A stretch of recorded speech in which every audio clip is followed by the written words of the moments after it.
What is up, you sexy YouTube mother lovers? We've got some serious business to be talking today, so strap in. Let's cut right to the chase. For those of you who haven't heard yet, Comrade Joe Biden has stopped smoking Parmesan cheese with his son long enough to announce 6 executive orders or executive action regarding gun control. This is an epidemic, for God's sake. There was a lot of speculation as to what this meant when it was first announced, because they didn't give us any details. So the industry just kind of went wild. The gun community just kind of, all these theories were thrown out all over. I heard all sorts of warnings, you know, they're going after imports, they're going after ammo imports, they're going after, you know, just full-on assault weapon bans, all sorts of stuff.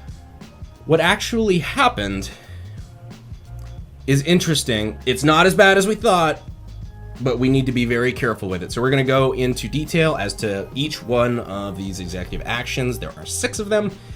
And yeah, we'll just kind of stumble fuck our way through this. What I'm about to be talking about is not speculation. It is not, you know, internet hearsay. This is directly from the White House.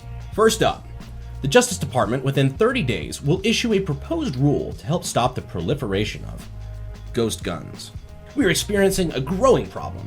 Criminals are buying kits containing nearly all the components and directions for finishing a firearm within as little as 30 minutes and using these firearms to commit crimes. Are we though?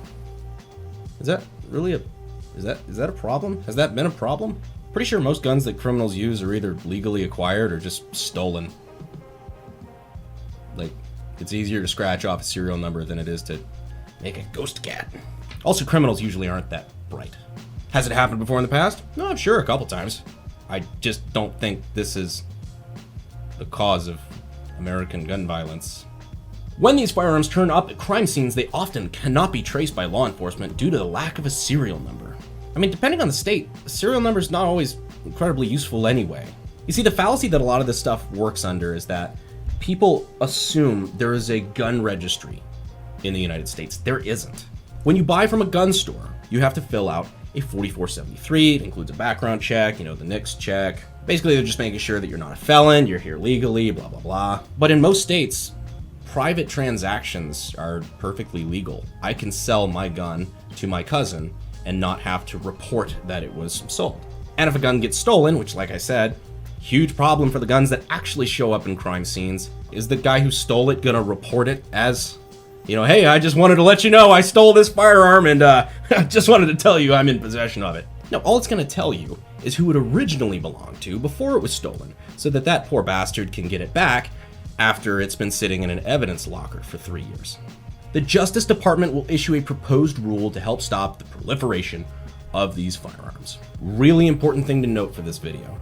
None of these are actually laws. They are not executive orders. They're executive action.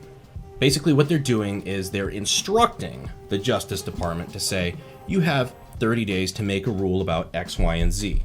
Now, I personally missed the fucking memo when the Justice Department became a legislative branch, but that's neither here nor there.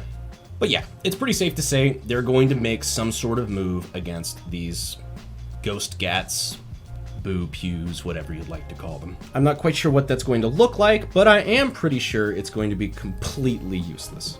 Either way, if you don't already have a collection of 80%, which, come on, of course you do, then you may want to go check out our sponsor for today's video, who was more than happy to jump on to this particular video. 80% Arms was happy to send over some of these 80% billet AR lowers with a lack of serial number, just like God and the founding fathers intended. They also included their Easy Jig, which is meant for making it easy for you to, at home, complete your 80% lower. Since the beginning of this country, it has always been legal for an American citizen to make their own firearm at home. If you'd like to exercise that freedom and help out some of the guys heavily involved in the fight to make sure we get to keep that freedom, I check out 80% Arms.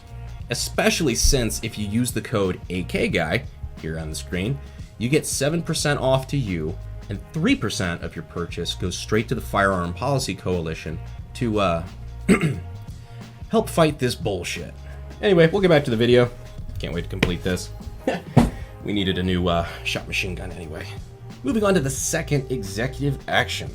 The Justice Department, within 60 days, will issue a proposed rule to make clear when a device marketed as a stabilizing brace effectively turns a pistol into a short-barreled rifle, subject to the requirements of the National Firearms Act.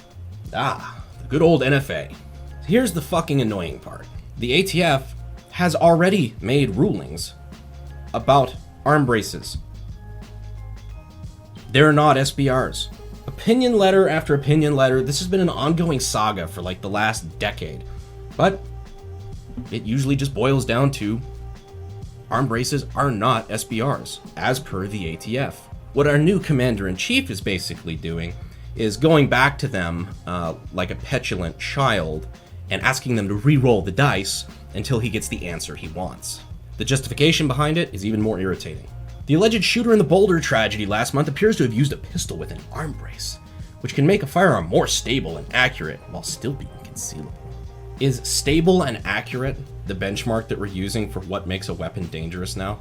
If that's the case, why aren't angled foregrips and slings considered SBRs now? Of course, anybody with half a brain knows that if you have an AR pistol and an AR rifle, you could just pop 2 pins on each, swap the upper and lower, and have an SBR in like 20 seconds. Of course, you have to have a tax stamp to do that, unless you're a shithead like the Boulder shooter and you're gonna go commit a bunch of murder anyway, in which case I don't think the legal ramifications of an illegal SBR matter that much. Good news is, this isn't a law. Again, this is within 60 days, the Justice Department will issue a proposed rule. So a proposed rule, it's a lot of this is, hey, you guys, look like you're thinking about doing something. Doesn't mean we still shouldn't be vigilant about making sure they don't do something. Let's go ahead and move on here. The Justice Department within 60 days will publish model red flag legislation for states. Red flag laws allow family members or law enforcement to petition for a court order temporarily barring people in crisis from accessing firearms if they present a danger to themselves or others. The president urges Congress to pass an appropriate national red flag law, as well as legislation incentivizing states to pass red flag laws of their own. In the interim, the Justice Department's published model legislation will make it easier for states that want to adopt red flag laws to do so. This one is honestly a whole lot of nothing. They're not passing any laws. They basically just said, hey, we're going to make a fucking rocket lawyer template for all the states that feel like passing this kind of law if you're too lazy to write it yourself. I am, however, a little afraid of what that legislation template is going to look like.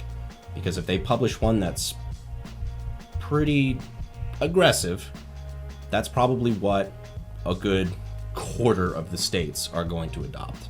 So again, these are a lot of things just to keep an eye on. Up next, the administration is investing in evidence-based community violence interventions. Community violence interventions are proven strategies for reducing gun violence in urban communities through tools other than incarceration. Because cities across the country are experiencing a historic spike in homicides, the Biden-Harris administration is taking a number of steps to prioritize investment in community violence interventions. This one honestly seems like a lot of lip service and just bureaucratic shit. I really don't see this affecting much. I love how they say cities across the country are experiencing a historic spike in homicides, but they don't really talk about which cities and particularly what states they're in and what the gun laws look like there. I bet the majority of those aren't done with stolen or illegally acquired firearms. No, it's those 3D printed firearm boys. You gotta go after those guys. They're the real enemy here. The Justice Department will issue an annual report on firearms trafficking. In 2000, the Bureau of Alcohol, Tobacco, and Firearms, the ATF... Whoa, hold on. I thought it was the Bureau of Alcohol, Firearms, and Tobacco. Our Commander-in-Chief clearly said it was the AFT. This has got to be a typo. To serve as a director of the AFT. ATF issued a report summarizing information regarding its investigations into firearms trafficking, which is one way firearms are diverted into the illegal market where they can easily end up in the hands of dangerous individuals. Since the report's publication, states, local, and federal policymakers have relied on this data to better thwart the common channels of firearms trafficking. But there is good reason to believe that firearms trafficking channels have changed since 2000, for example, due to the emergence of online sales and proliferation of ghost guns. The Justice Department will issue a new comprehensive report on firearms trafficking and annual updates necessary to give policymakers the information they need to help address firearms trafficking today. This is another one that's basically horseshit. This isn't going to affect us in any way, and to be honest, the ATF already does reports like this, as does the FBI. It sounds nice. Yeah, like 80% of this executive action can be summed up with, see how much we care. But the last one, and this one is a humdinger. The president will nominate David Chipman to serve as the director of the Bureau of Alcohol, Tobacco, and Firearms. ATF is the key agency enforcing our gun laws, and it needs a confirmed director in order to do the job to the best of its ability. But the ATF has not had a confirmed director since 2015. Shout out to my man DJT. Chipman served at ATF for 25 years and now works to advance common sense gun safety laws. So yeah, he's literally just nominated an anti-gun activist who was present in Waco and allegedly took selfies in front of a bunch of burning kids to head the Bureau of Alcohol, Tobacco, and Firearms. And at the risk of sounding crass, this man definitely looks like he records people fucking his wife. And I better fucking apply for my FFL here in Texas pretty quickly because I have a feeling homeboy is going to try to make that very difficult for me. Especially since I just said he liked watching other men fuck his wife. So now, what did we learn today? Thankfully, nothing is banned, as of yet. But the chicken coop is unlocked and they are sharpening the axe. They have lubricated the green weenie. So of course, goes without saying, support groups like the Firearm Policy Coalition. They're really kicking ass. They've got a lot of lawsuits prepped for this kind of stuff. And out of all of the organizations out there, I believe in Firearm Policy Coalition above all the others. I do like the GOA, but I really think that the approach that the FPC is taking, it just straight up litigation, and they're actually seem like they're making a difference with 1/100th of the budget of the NRA. Call and write your congressman. I know that sounds cliche, it really does make a difference. And when it comes time to leave public comment on stuff like this, like the arm braces, they went after this stuff a few months ago, if you guys don't recall. And they opened it up for public comment because that's what usually they have to do before they're about to make a policy change. We flooded it with, they asked the public what we thought, and we told them. Even if that doesn't make a difference, it's an extra tool for people like the Firearm Policy Coalition to use in a lawsuit against them later. Also, while you're on the phone, call your senator and make sure they know not to confirm David Chipman. Will we be able to block him from being confirmed in the Senate? I don't know, and I really don't think so. Turns out, taking selfies with burning kids is not a job disqualifier. But what we can do is delay it. Hopefully, delay it for as long as possible to shorten the amount of time that this asshole will have any sway over our lives. Those are just a few things you guys can do, but above all, stay informed and stay involved in this sort of stuff.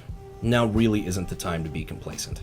Anyway, guys, I'm sorry for a more formal informational video, but I did think this stuff was important to talk about. There was a lot of misinformation going around, and once the executive actions were actually released, not a lot of discussion about it. So I thought it was important to make a video like this. So yeah, no, if you guys like videos like this, let me know. I try not to get too political and too involved, but I was gonna pop a blood vessel. Not to worry though, we have some really fun content coming up soon.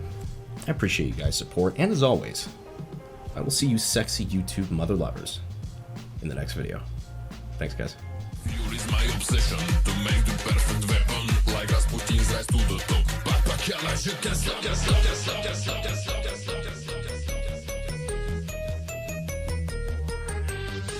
ATF issued a report summarizing information regarding its investigations into firearms trafficking, which is one way firearms are diverted into the... Fuck! This is a lot of words. They have lubricated the green weenie. It's hard. They have lubricated the green weenie. One more time, I can do this. All right.